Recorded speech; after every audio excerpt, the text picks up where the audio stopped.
بسم الله الرحمن الرحيم فذكر بالقرآن من يخاف وعيد. الحج أشهر معلومات فمن فرض فيهن الحج فلا رفث ولا فسوق ولا جدال في الحج وما تفعلوا من خير يعلمه الله وتزودوا فإن خير الزاد التقوى واتقون يا أولي الألباب. صدق الله مولانا العلي العظيم. പ്രിയപ്പെട്ട സഹോദരങ്ങളെ, സപ്തഭൂഖണ്ഡങ്ങളിൽ നിന്നും പരിശുദ്ധമായ മക്ക ലക്ഷ്യമാക്കിക്കൊണ്ട് ഹജ്ജിനും ഉംറയ്ക്കും വേണ്ടി ഹാജിമാരും ഹാജമാരുമൊക്കെ യാത്ര ചെയ്തുകൊണ്ടിരിക്കുന്ന ഹജ്ജിൻ്റെ മാസങ്ങളിലൂടെയാണ് നാം ഓരോരുത്തരും കടന്നുപോയിക്കൊണ്ടിരിക്കുന്നത്. ഇസ്ലാമിൻ്റെ പഞ്ചസ്തംഭങ്ങളിൽ അതിപ്രധാനമായ ഒരാരാധനയാണ് ഹജ്ജ് കർമ്മമെന്ന് നമുക്ക് ഏവർക്കും അറിയാം. ഹജ്ജിന് വലിയ പ്രതിഫലമാണ് അള്ളാഹുവും അവൻ്റെ റസൂലും വാഗ്ദാനം ചെയ്തിട്ടുള്ളത്. സത്യവിശ്വാസികളുടെ മനസ്സിൻ്റെ വല്ലാത്ത ആഗ്രഹമാണ്, അഭിലാഷമാണ് ഒരിക്കലെങ്കിലും ആ കഅബ കാണുകയും ഉംറയും ഹജ്ജും ഒക്കെ ചെയ്യുകയും അതോടൊപ്പം പരിശുദ്ധ റസൂൽ സല്ലല്ലാഹു അലൈഹി വസല്ലമ തങ്ങൾ അന്ത്യവിശ്രമം കൊള്ളുന്ന അൽ മദീനത്തുൽ മുനവ്വറയിലെ റൗള ഷരീഫ് സന്ദർശിക്കുകയും ഒക്കെ ചെയ്യുക എന്നുള്ളത്. നല്ല ആഗ്രഹം വയ്ക്കുന്നവർ, അതിനുവേണ്ടി പ്രാർത്ഥന നടത്തുന്നവർ, ഇബ്രാഹിം നബി അലൈഹി സ്വലാത്തു വസ്സലാമിൻ്റെ 4000 വർഷങ്ങൾക്ക് മുമ്പുള്ള ഉള്ളിവിളി കേട്ടുകൊണ്ട് അവിടെ എത്തിച്ചേരുക തന്നെ ചെയ്യും. അതുകൊണ്ട് സഹോദരങ്ങൾ, പോയവരും പോകാത്തവരും നല്ല ആഗ്രഹവും അഭിലാഷവും അതോടൊപ്പം ദുആയും ഈ വിഷയത്തിൽ വെച്ച് പുലർത്തുക. അല്ലാഹു സുബ്ഹാനഹു വ തആല നമുക്കെല്ലാവർക്കും വീണ്ടും വീണ്ടും ആ പരിശുദ്ധമായ ഗേഹം കാണുവാനും ഹജ്ജിൻ്റെയും ഉംറയുടെയും ഒക്കെ അമലുകൾ ചെയ്യാനും തൗഫീഖ് നൽകുമാറാവട്ടെ. പ്രിയപ്പെട്ട സഹോദരങ്ങളെ, ഹജ്ജിൻ്റെ പ്രതിഫലമായിട്ട് അത് മബ്റൂറാണ് എങ്കിൽ, മഖ്ബൂലാണ് എങ്കിൽ സ്വർഗം അള്ളാഹു നൽകുമെന്നാണ് റസൂലുള്ളാഹി സ്വല്ലല്ലാഹു അലൈഹി വസല്ലമ തങ്ങൾ പഠിപ്പിച്ചത്. അൽ ഹജ്ജു അശ്ഹുറും മഅലൂമാത്തുൻ. ഹജ്ജിൻ്റെ മാസങ്ങൾ എല്ലാവർക്കും അറിയാവുന്നതാണ്. ഷവ്വാൽ, ദുൽഖഅദ, ദുൽഹജ്ജ് ഇതൊക്കെ ഹജ്ജിൻ്റെ മാസങ്ങളാണ്. അഥവാ ഹജ്ജിന് വേണ്ടിയുള്ള തയ്യാറെടുപ്പ് നടത്തുന്ന, അതിനുവേണ്ടി യാത്ര പോകുന്ന, ഒരുക്കങ്ങൾ നടത്തുന്ന മാസങ്ങളാണ്. ആ മാസങ്ങളിൽ ഹജ്ജിന് വേണ്ടി പോകുന്ന ആൾക്കാരുടെ ഹജ്ജ് മഖ്ബൂലായാൽ, അത് മബ്റൂറായാൽ അതിന് അള്ളാഹു നൽകുന്ന പ്രതിഫലം സ്വർഗമാണ്. ആദരവായ റസൂലുള്ളാഹി സ്വല്ലല്ലാഹു അലൈഹി വസല്ലമ തങ്ങൾ പറഞ്ഞു, മഹാനായ അബൂ ഹുറൈറ റളിയല്ലാഹു അൻഹു നിവേദനം ചെയ്യുന്നു, അൽ ഹജ്ജുൽ മബ്റൂറു, മബ്റൂറായ ഹജ്ജ്, ലൈസ ലഹു ജസാഉൻ, അതിന് പ്രതിഫലമായിട്ടില്ല, ഇല്ലൽ ജന്നത്തു, സ്വർഗമല്ലാതെ മറ്റൊന്നുമില്ല. റസൂലുള്ളാഹി സ്വല്ലല്ലാഹു അലൈഹി വസല്ലമ തങ്ങളുടെ ഈ ഹദീസ് പണ്ഡിത ലോകത്ത് ഒരുപാട് ചർച്ചയ്ക്ക് വിധേയമായിട്ടുണ്ട്. എന്തുകൊണ്ടെന്നാൽ ഒരു അമല് പറഞ്ഞിട്ട് ആ അമലിന് ഒരു കണ്ടീഷൻ വെക്കുകയാണ് റസൂലുള്ളാഹി സ്വല്ലല്ലാഹു അലൈഹി വസല്ലമ തങ്ങൾ. ഹജ്ജ് ചെയ്യുന്നവർക്ക് സ്വർഗം അള്ളാഹു നൽകുമെന്നല്ല പ്രവാചകൻ പറയുന്നത്. ഹജ്ജ് മഖ്ബൂലാകണം. ഹജ്ജ് മഖ്ബൂലാകണമെങ്കിൽ ഹജ്ജ് മബ്റൂറാവണം. അപ്പം മബ്റൂർ എന്ന കണ്ടീഷൻ നിബിധങ്ങൾ ഇവിടെ വെച്ചിരിക്കുകയാണ്. അൽ ഹജ്ജുൽ മബ്റൂർ, മബ്റൂറായ ഹജ്ജ്, ലൈസ ലഹുൽ ജസാഉ, അതിന് പ്രതിഫലമില്ല, ഇല്ലൽ ജന്നത്തു, സ്വർഗമല്ലാതെ ഇല്ല. അപ്പോൾ ഹജ്ജ് മബ്റൂറാകുമ്പോഴാണ് അത് അള്ളാഹുവിൻ്റെ അടുക്കൽ ഖബൂലിയത്തുള്ളതാകുന്നത്. അപ്പോഴാണ് അതിൻ്റെ പ്രതിഫലമായിട്ട് അള്ളാഹു സ്വർഗം നൽകുന്നത്. എന്താണ് സഹോദരങ്ങളെ മബ്റൂർ? മഹാനായ നബവി ഇമാമിനെ പോലെയുള്ള, മഹാനായ ഗസാലി ഇമാമിനെ പോലെയുള്ള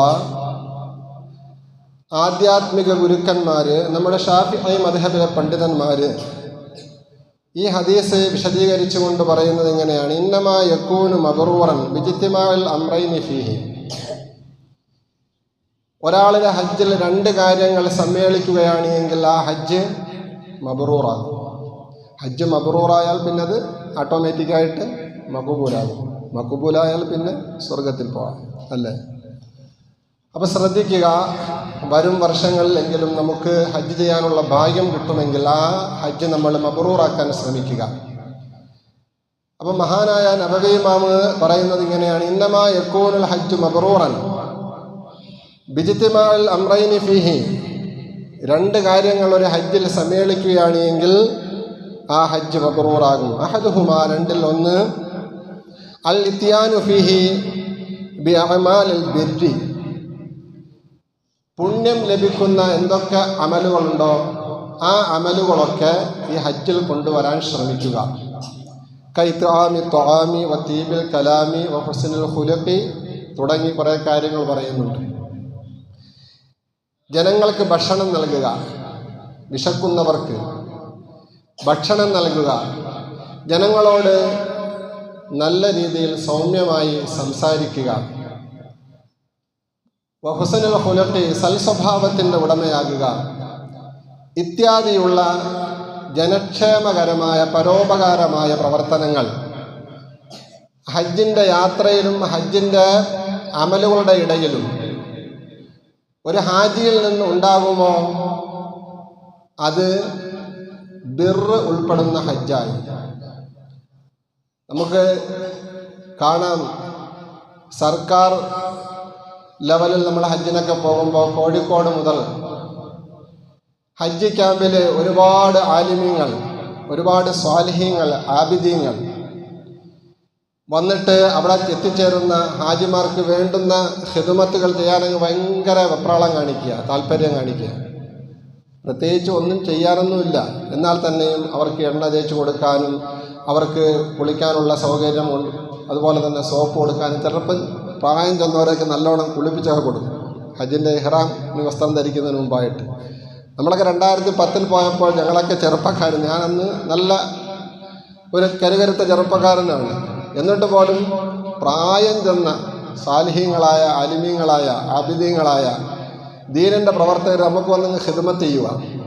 ഞാൻ പറഞ്ഞു വരുന്നത്, അവിടെ മുതൽ തുടങ്ങി പിന്നെ ഹജ്ജിൻ്റെ കർമ്മങ്ങൾ നടന്നുകൊണ്ടിരിക്കുമ്പോൾ അത് തീരുന്നതുവരെ ഇതിനു വേണ്ടി സേവനത്തിനായി ഒരുപാട് ആൾക്കാരുണ്ട്.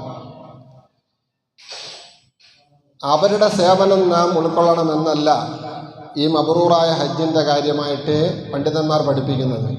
നമ്മൾ മറ്റുള്ളവർക്ക് സേവനം ചെയ്യണമെന്നാണ്. അഥവാ നമ്മുടെ സഹയാത്രികർ, നമ്മളെ കൂടെ വരുന്നവർ നമ്മളെപ്പോലെ ആരോഗ്യമുള്ളവരാകണമെന്നില്ല, എല്ലാം അറിയുന്നവരാകണമെന്നില്ല, ഭാഷാ പരിജ്ഞാനമുള്ളവരാകണമെന്നില്ല. അതുപോലെ തന്നെ ഹജ്ജിൻ്റെ കർമ്മങ്ങളൊക്കെ നല്ല രീതിയിൽ ചെയ്യാൻ ഖുവ്വത്തുണ്ടാവണമെന്നില്ല, ശക്തി ഉണ്ടാവണമെന്നില്ല. പലരും, അധിക പേരും എല്ലാ ആരോഗ്യവുമൊക്കെ ക്ഷയിച്ചിട്ട് വാർദ്ധക്യ സഹജമായ ഒരു സന്ദർഭത്തിലാണ് ഹജ്ജും ഉംറയൊക്കെ ചെയ്യാൻ പോകുന്നത്. അങ്ങനെ വരുമ്പോൾ കൂടുതൽ അവർ മറ്റുള്ളവരുടെ സഹായത്തിന് ആവശ്യക്കാരാണ്. എന്നാൽ ഇവിടെ ബിർറുണ്ടാവുന്നത് ഇവർ മറ്റുള്ളവർക്ക് സഹായം ചെയ്തു കൊടുക്കുമ്പോഴാണ്. പ്രത്യേകമായിട്ട് എടുത്തു പറഞ്ഞത് ഇത്വാമു ത്വാമാണ്. അതുകൊണ്ടാണ് പൂർവികരായ നമ്മുടെ മുൻഗാമികളൊക്കെ ഹജ്ജിന് പോകുമ്പോൾ നമ്മുടെ നാട്ടിലുള്ള ആൾക്കാരെയൊക്കെ ഒന്ന് വിളിച്ച് ക്ഷണിച്ചു വരുത്തി വീട്ടിൽ ഒരു സൽക്കാരമൊക്കെ നടത്തിയിട്ടാണ് പോകുന്നത്. അപ്പോൾ ആ സൽക്കാരത്തിൽ പലവിധം ആൾക്കാർ കാണും. സാമ്പത്തിക സുസ്ഥിതി ഉള്ളവരും ആഹാരമൊന്നും ആവശ്യമില്ലാത്തവരും കാണുമെന്നാൽ ആഹാരം ആവശ്യമുള്ളവരുമൊക്കെ കാണും. ആരെങ്കിലും ഒരാളെങ്കിലും ഉണ്ടെങ്കിൽ അവിടെ ത്വാമുത്താമായി. അപ്പോൾ തുടക്കം മുതൽ തന്നെ ഹജ്ജിൻ്റെ നിബന്ധനയായി, കണ്ടീഷനായി പറഞ്ഞ ബിർറിലേക്ക് ഈ ഹാജിക്ക് വരാൻ കഴിയും. ഞാൻ കൂടുതലായി വിശദീകരിക്കുന്നില്ല. നബി സല്ലല്ലാഹു അലൈഹി വസല്ലം ഞങ്ങൾ പറഞ്ഞത് അൽ ഹജ്ജുൽ മബ്റൂർ, ബിർറുള്ള, പരോപകാരമുള്ള, ജനക്ഷേമകരമായ പ്രവർത്തനങ്ങളുള്ള, മറ്റുള്ളവർക്ക് സഹായം ചെയ്യേണ്ടുന്ന, അവരോട് നല്ല രീതിയിൽ സഹകരിക്കേണ്ടുന്ന, നല്ല വർത്തമാനം പറയുന്ന, സൽസ്വഭാവത്തിൻ്റെ ഉടമകളായി കൊണ്ടുള്ള ഹാജിമാർ, അവർക്കാണ് ഈ ബിർറ് എന്നുള്ള കാര്യം ലഭിക്കുന്നത്. അപ്പോൾ രണ്ട് കാര്യങ്ങളിൽ ഒന്നതാണ്. രണ്ടാമത്തത് വസാനിഹിമ ഫിഅലു ത്വാഅത്തി, രണ്ടാമത്തതാണ് ഹജ്ജിൻ്റെ അമലുമായി ബന്ധപ്പെട്ട മറ്റെല്ലാ ഇബാദത്തുകളും വരുന്നത്. അപ്പോൾ ഈ രണ്ട് കാര്യങ്ങളും ഒത്തിണങ്ങി സമ്മേളിക്കുകയുമാണെങ്കിൽ ഒരു ഹാജിയുടെ ഹജ്ജ് എന്തായിത്തീരും? മബ്രൂറായിത്തീരും. അങ്ങനെ മബ്രൂറായാൽ അതെന്തായി മാറും? മഖബൂലായി മാറും. മഖബൂലായാൽ എന്ത് ലഭിക്കും? സ്വർഗം ലഭിക്കും. അള്ളാഹു നമുക്കൊക്കെ ഭാഗ്യം നൽകുമാറാവട്ടെ. അപ്പോൾ സഹോദരങ്ങളെ, പറഞ്ഞു വന്നത്, റസൂലുള്ളാഹി സ്വല്ലല്ലാഹു അലൈഹി വസല്ലം തങ്ങൾ ഹജ്ജിൻ്റെ പ്രതിഫലമായിട്ട് നമുക്ക് ശുഭവാർത്ത അറിയിച്ചത് സ്വർഗമാണ്. അതിനാണെങ്കിലോ ഒരു കണ്ടീഷൻ, അത് ബിറുള്ള ഹജ്ജായിരിക്കണം എന്ന്. മറ്റൊന്ന്, ഒരു ഹാജി ഹജ്ജിന് വേണ്ടിയുള്ള ഒരുക്കങ്ങൾ നടത്തുമ്പോൾ മുതൽ ആ കർമ്മങ്ങളിലേക്ക് കടക്കുന്നതിന് മുമ്പായി തന്നെ അവൻ ഹാജിയാണ്. ഇന്നിപ്പോൾ ഞാൻ ഹജ്ജിന് പോകാൻ കരുതി, ഞാൻ യാത്ര ചെയ്യുന്ന ഒരു 10-15 ദിവസം കൂടി കഴിഞ്ഞിട്ടാണ്, പക്ഷേ ഞാൻ ഇന്നു മുതലേ ഹാജിയാണ്, അതിൻ്റെ ഒരുക്കങ്ങൾ നടത്തുകയാണ്. അങ്ങനെ ഹാജിയായ ആ മനുഷ്യന് അള്ളാഹുവിൻ്റെ റസൂൽ സല്ലല്ലാഹു അലൈഹി വസല്ലം തങ്ങൾ വാഗ്ദാനം ചെയ്തിട്ടുള്ള ശുഭവാർത്ത നൽകിയിട്ടുള്ള മറ്റൊരു കാര്യമാണ്, അവൻ്റെ ജീവിതത്തിൽ അതുവരെ സംഭവിച്ചു പോയ എല്ലാ പാപങ്ങളും അള്ളാഹു സുബ്ഹാനഹു വ തആല കഴുകി ശുദ്ധിയാക്കി കൊടുക്കുമെന്നുള്ളത്. അവൻ്റെ മനസ്സിനെ അള്ളാഹു ശുദ്ധിയാക്കുമെന്നുള്ളത്. റസൂലുള്ളാഹി സ്വല്ലല്ലാഹു അലൈഹി വസല്ലം തങ്ങൾ പറഞ്ഞു, വഇന്നൽ ഹജ്ജ യഹ്ദിമു മാ കാന ഖബല. ഒരു സംശയവും വേണ്ട, പ്രയോഗം അങ്ങനെയാണ്, ഇന്ന ഇട്ട ഉപയോഗിക്കുന്നത്. തുടക്കത്തിൽ തന്നെ, സംസാരത്തിൻ്റെ തുടക്കത്തിൽ തന്നെ ഇന്ന എന്ന ഒരു പദം കൊണ്ടുവന്നാൽ അറബി ഭാഷ അറിയാവുന്നവർക്ക് അതിൽ യാതൊരു സംശയവും പിന്നെ പ്രകടിപ്പിക്കേണ്ട ആവശ്യമില്ല എന്നാണ്.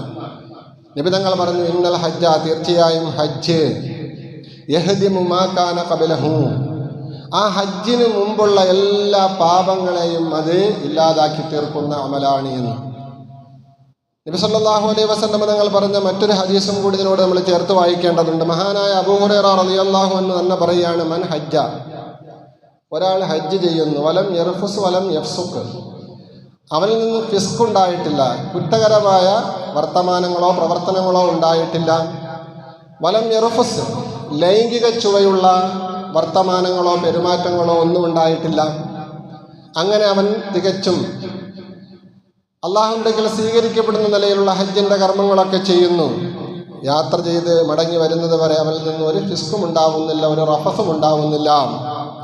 എന്നാൽ റജ, അവൻ മടങ്ങി അവൻ്റെ നാട്ടിൽ എത്തിച്ചേരുന്നതാണ്,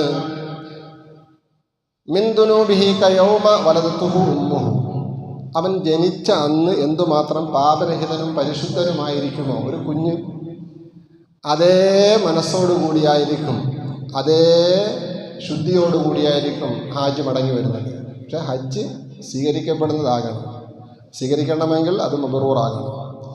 അപ്പം പാപങ്ങളെല്ലാം അവൻ്റെ ജീവിതത്തിൽ നിന്നും പൂർണ്ണമായും കഴുകി ശുദ്ധിയാക്കാൻ പര്യാപ്തമായ ഒരു അമലായിട്ടാണ് ഹജ്ജ് എന്ന അമലിനെ അള്ളാഹുവിൻ്റെ റസൂൽ സല്ലല്ലാഹു അലൈഹി വസല്ലം തങ്ങൾ നമുക്ക് പഠിപ്പിച്ചു തരുന്നത്. ഇങ്ങനെ ഹജ്ജിൻ്റെയും ഉംറയുമായി ബന്ധപ്പെട്ട ഒരുപാട് ഹദീസുകൾ ഫളാഇലുൽ അമാലുകളുടെ കൂട്ടത്തിൽ നമുക്ക് കാണാൻ കഴിയും. സഹോദരങ്ങളെ, ഇതൊക്കെ ഞാൻ പറയുന്നത് നമ്മൾ ഹജ്ജിന് കൊതിക്കണം. നമ്മളിൽ ഒരുപാട് പേര് ഹജ്ജ് നിർബന്ധമായവരാണ്. മുൻ വർഷങ്ങളിൽ ഞാനത് പറഞ്ഞിട്ടുണ്ട്. സത്യത്തിൽ നമ്മളെ ജമാഅത്തിൽ നിന്ന് ഈ വർഷം ഒരാളും ഔദ്യോഗികമായിട്ട് ഹജ്ജിന് പോകുന്നില്ല എന്നുള്ളതാണ്. നമ്മുടെ ജോയിൻറ്റ് സെക്രട്ടറി അമീൻ സാഹിബ് പോയിട്ടുണ്ടത് സർക്കാരിൻ്റെ വളണ്ടിയറായിട്ടാണ്, കേന്ദ്ര സർക്കാരിൻ്റെ വളണ്ടിയറായിട്ടാണ് പോയിട്ടുള്ളത്. അതും വലിയൊരു ഭാഗ്യമാണ്.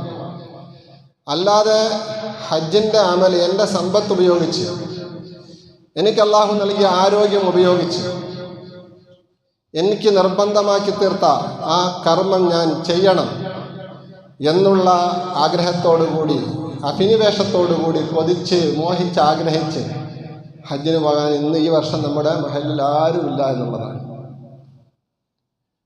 നമ്മളിതിനെക്കുറിച്ചൊന്നും ആരും ചിന്തിക്കുന്നില്ല. ആവശ്യം പോലെ ഭൂമി നമുക്കുണ്ട്, ആവശ്യം പോലെ സമ്പത്തുണ്ട്. ഒരു 2 സെൻറ്റ് അല്ലെങ്കിൽ 5 സെൻറ്റ് ഭൂമിയൊക്കെ വിൽക്കുകയാണെങ്കിൽ സുഖമായിട്ട് ഹജ്ജിന് പോകാം. എന്നാൽ നിർബന്ധിതമായ സാഹചര്യത്തിൽ അങ്ങനെ വിൽക്കുന്നവരല്ലേ. ഞാൻ ചില കാര്യങ്ങൾ പറയുമ്പോൾ സഹോദരങ്ങളെ ആർക്കും വേദന ഉണ്ടാകരുത്, ആരെയും നോവിക്കാൻ വേണ്ടി പറയുന്നതല്ല. ഇന്ന് നമുക്കൊരു ആക്സിഡൻറ്റ് സംഭവിച്ചു, അള്ളാഹു കാക്കട്ടെ, ആമീൻ പറയും സഹോദരങ്ങളെ. ഇന്ന് നമുക്കൊരു ആക്സിഡൻറ്റ് സംഭവിച്ചെന്ന് വയ്ക്കുക, അള്ളാഹു കാക്കട്ടെ, ആമീൻ. അള്ളാഹു ആക്സിഡൻറ്റ് അതുപോലെയുള്ള മാരകമായ രോഗങ്ങൾ ശരീരം കീറിമുറിക്കുന്ന, ഓപ്പറേഷന് വിധേയമാകുന്ന രോഗങ്ങൾ, ക്യാൻസർ പോലെയുള്ള രോഗങ്ങളിൽ നിന്നൊക്കെ നമ്മെ ഒഴിവാക്കി തരുമാറാവട്ടെ. ഒരു ആക്സിഡൻറ്റ് പറ്റിയെന്ന് വയ്ക്കുക, ഏറ്റവും നല്ല ചികിത്സ ലഭിക്കുന്ന ഒരു ഹോസ്പിറ്റലിലേക്ക് നമ്മൾ അഡ്മിറ്റ് ചെയ്തു. ഒന്നിലധികം ഓപ്പറേഷൻ വേണ്ടി വന്നു.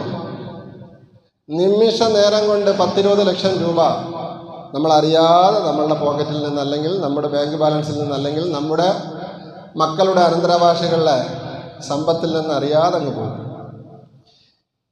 തിരിച്ച് ആ ഹോസ്പിറ്റലിൽ നിന്ന് ചികിത്സിച്ച് ഭേദപ്പെട്ട് ഇറങ്ങണമെങ്കിൽ ചിലപ്പോൾ മിക്കവാറും 1/4 കോടി 25 ലക്ഷം രൂപയായിരിക്കും ആവുന്നത്. പലർക്കും അങ്ങനെ സംഭവിച്ചിട്ടില്ല. നമ്മുടെ നാട്ടിൽ തന്നെ പലർക്കും അങ്ങനെ സംഭവിച്ചിട്ടുണ്ടല്ലോ. അള്ളാഹു അവർക്കൊക്കെ ദീർഘായുസ് നൽകട്ടെ.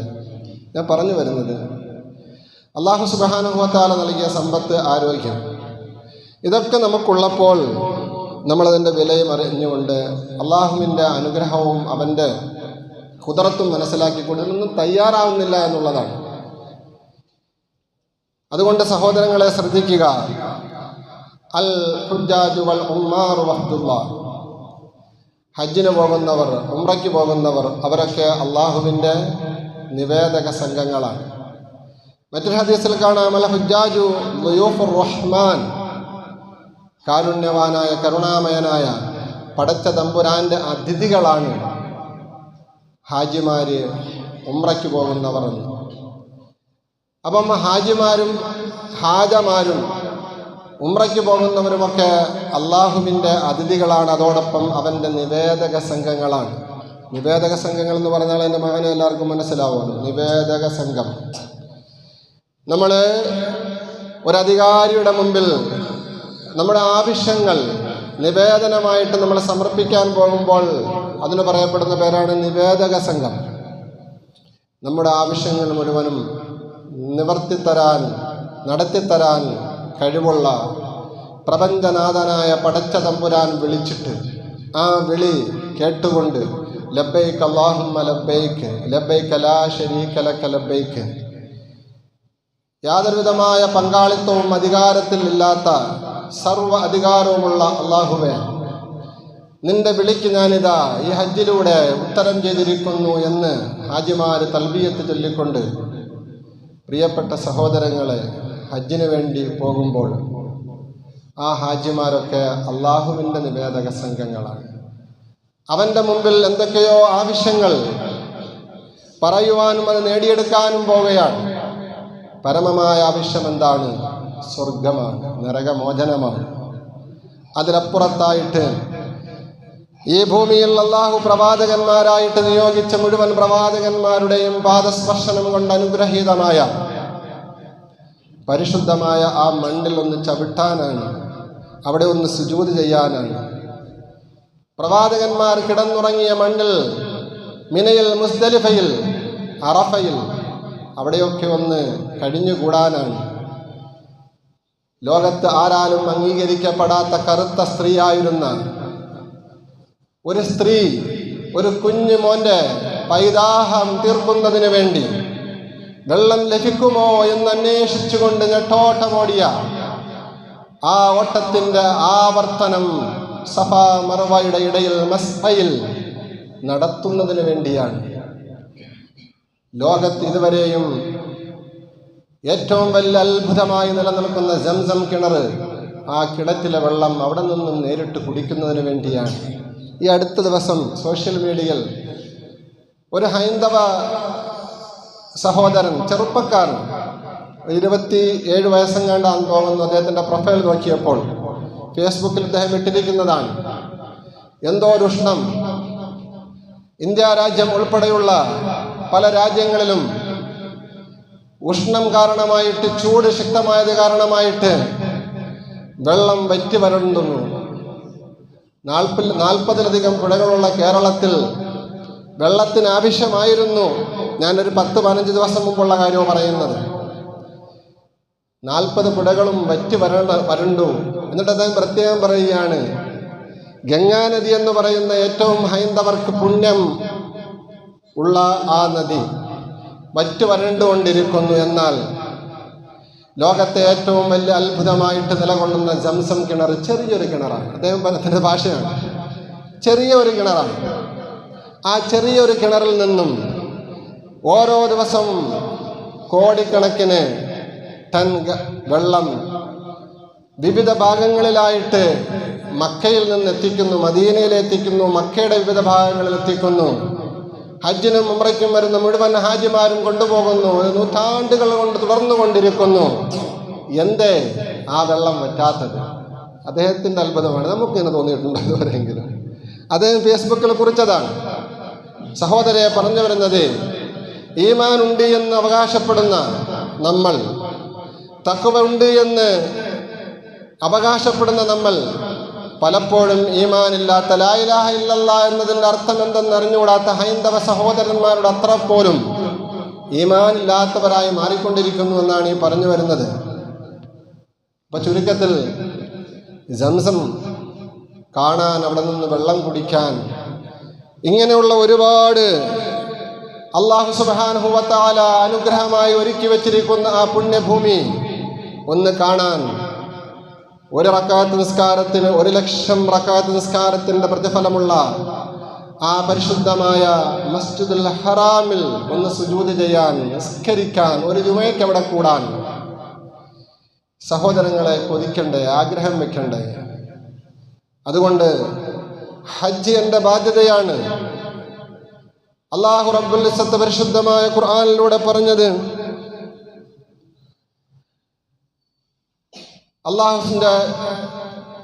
അള്ളാഹുവുമായിട്ടുള്ള സത്യവിശ്വാസികളുടെ ബാധ്യതയാണ് ഹജ്ജ് എന്നാണ്. വലില്ലാഹി അലന്നാസി ഹജ്ജുൽ ബൈത്ത് മൻ ഇസ്തതാഅ ഇലൈഹി സബീല. വലില്ലാഹി അലന്നാസി, അന്നാസ് എന്നതിൻ്റെ ഉപയോഗം അവിടെ കേവലം എല്ലാ ജനങ്ങളും എന്നല്ല. അള്ളാഹുവിലും അന്ത്യദിനത്തിലും വിശ്വസിക്കേണ്ട കാര്യങ്ങളിലുമൊക്കെ വിശ്വസിക്കേണ്ടുന്ന ഒരു കൂട്ടം സത്യവിശ്വാസികൾ, ജനത. ആ അന്നാസിന് അലല്ലാഹ്, അള്ളാഹുവുമായിട്ടുള്ള ബാധ്യതയാണ്, കടമയാണ്. ഹജ്ജുൽ ബൈത്തി, അൽ ബൈത്താകുന്ന അള്ളാഹുവിൻ്റെ ബൈത്തുള്ള ആ കഅബ, ആ കഅബയുമായി ബന്ധപ്പെട്ട ഹജ്ജ് കർമ്മങ്ങൾ നിർവഹിക്കുക എന്നുള്ളത്. എന്നിട്ട് അള്ളാഹു പറയുന്നു, അന്നാസ് എന്ന വിഭാഗത്തിൽപ്പെടുന്ന എല്ലാവർക്കും അതിന് കഴിയില്ല. മൻ ഇസ്തതാഅ ഇലൈഹി സബീല. പണ്ട് നമ്മുടെ ഉസ്താദന്മാർ നമുക്ക് അർത്ഥം പറഞ്ഞു തരുമായിരുന്നു, തടിയാലും മുതലാലും വഴിയാലും കഴിവുള്ളവനെന്ന്. അതാണ് അതിൻ്റെ യഥാർത്ഥ മാന, അതിന് ഫിറ്റായ മാന അതാണ്. സബീല, മൻ ഇസ്തതാഅ ഇലൈഹി സബീല.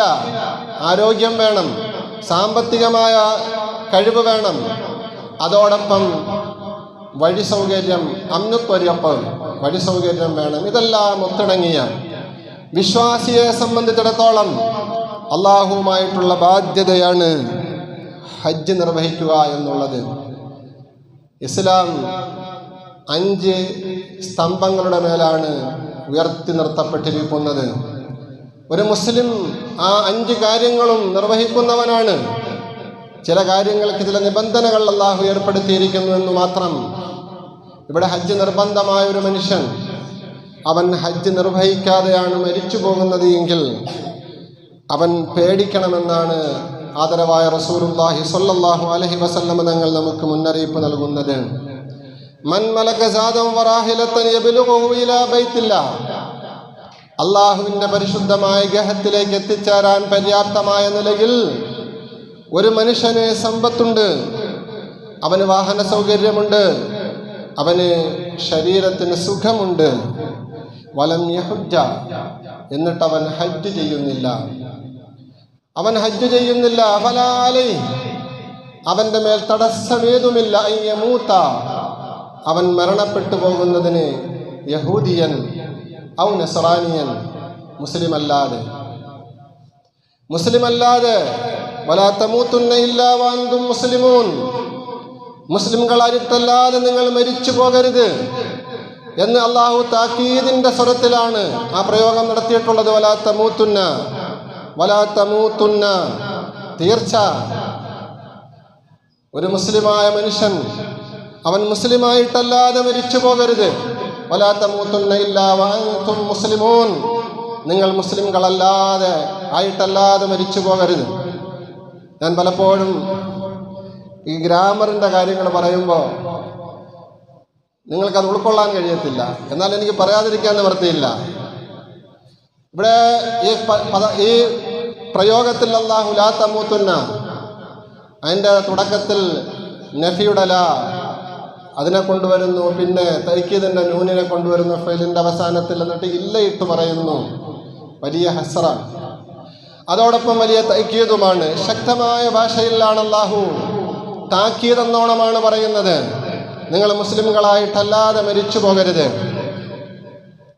ഈ പറഞ്ഞ അള്ളാഹുവിൻ്റെ വിശുദ്ധമായ ഖുർആൻ വ്യാഖ്യാനിക്കുന്ന ഹബീബായ മുഹമ്മദ് മുസ്തഫ സല്ലല്ലാഹു അലൈഹി വസല്ലം തങ്ങൾ നമുക്ക് പഠിപ്പിച്ചു തരുന്നത് ഹജ്ജിന്റെ വിഷയം വരുമ്പോൾ മൻ മലക സാദൻ വറാഹിലതൻ, ഹജ്ജ് ചെയ്യാനുള്ള സാമ്പത്തികമായ ഭദ്രതയുണ്ട്, ആരോഗ്യമുണ്ട്, വഴി സൗകര്യമുണ്ട്, ഒരു കുഴപ്പവുമില്ല.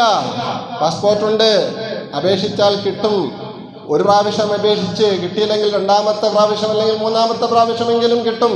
ഹജ്ജ് കമ്മിറ്റിയിൽ 3-3.5 ലക്ഷം രൂപയേ ഉള്ളൂ. പ്രൈവറ്റായിട്ട് പോകുമ്പോഴാണ് 7-8 ലക്ഷം രൂപയോളമാകുന്നത്. ഹജ്ജ് കമ്മിറ്റിയിൽ തന്നെ പരമാവധി പോകാൻ എല്ലാവരും ശ്രമിക്കണം. അപ്പോൾ ഒരു 3.5 ലക്ഷം രൂപ നമ്മുടെ കയ്യിലുണ്ട്. അല്ലെങ്കിൽ നമുക്കതിന് 3.5 ലക്ഷം രൂപയുടെ ഭൂമിയുണ്ട്. മറ്റാവശ്യങ്ങളെല്ലാം, അടിസ്ഥാന ആവശ്യങ്ങളെല്ലാം കഴിഞ്ഞിട്ട് 3.5 ലക്ഷം രൂപയുടെ ഭൂമി നമുക്കുണ്ട്. അങ്ങനെയാണെങ്കിൽ സഹോദരങ്ങളെ, ഹജ്ജ് ചെയ്യാനുള്ള സൗകര്യമെല്ലാം ഒത്തിണങ്ങിയിട്ട് ഹജ്ജ് ചെയ്യാതെ ഇങ്ങനെ നീട്ടിക്കൊണ്ടു പോവുകയാണ്. അങ്ങനെ നീട്ടിക്കൊണ്ടു പോകുമ്പോഴാണ് പടച്ച തമ്പുരാന്റെ അലംഘനീയമായ വിധി വരുന്നത്. മരണം അവൻ്റെ മുമ്പിൽ വരുന്നത്, മലക്കുൽ മൗത്ത് അവൻ്റെ മുമ്പിൽ പ്രത്യക്ഷപ്പെടുന്നത്.